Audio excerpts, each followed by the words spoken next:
हा व्हिडिओ तुमच्यासाठी नाहीये, हा व्हिडिओ त्या काका काकू आणि माझ्या नातेवाईकांसाठी आहे ज्यांना माझ्या लाईफचं फार टेन्शन आलेलं आहे. त्यांना वाटतं यांचा मुलगा कसं करेल, काय करेल, कुठून करेल. पहिली गोष्ट, मला तुमचे वडील पोसत नाही. दुसरी गोष्ट, तुमच्या आईच्या भाकरी खाऊन मी माझा पोट भरत नाही. सो काही गरज नाहीये तुम्ही माझ्या लाईफची चिंता करायची आणि माझ्या वडिलांची कान भरायची. तुमच्या खेड्यातल्या गावरान गावठी मेंटॅलिटीला आमच्या घरामध्ये एंट्री नाही. तुमची मुलगी मुंबईला शिकायला नाही गेली तर तिची 4 मुलांसोबतची लफडी आणि तुमचा मुलगा 4 ठिकाणी जे तोंड काळं करतो ना त्यावरती लक्ष द्या.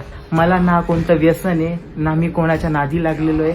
मी माझं काम, माझं कॉलेज आणि माझ्या व्हिडिओवरती कॉन्सन्ट्रेट करतोय. तुम्हाला अजून त्याच्यामध्ये तुमचं ज्ञान ओतायची गरज नाहीये.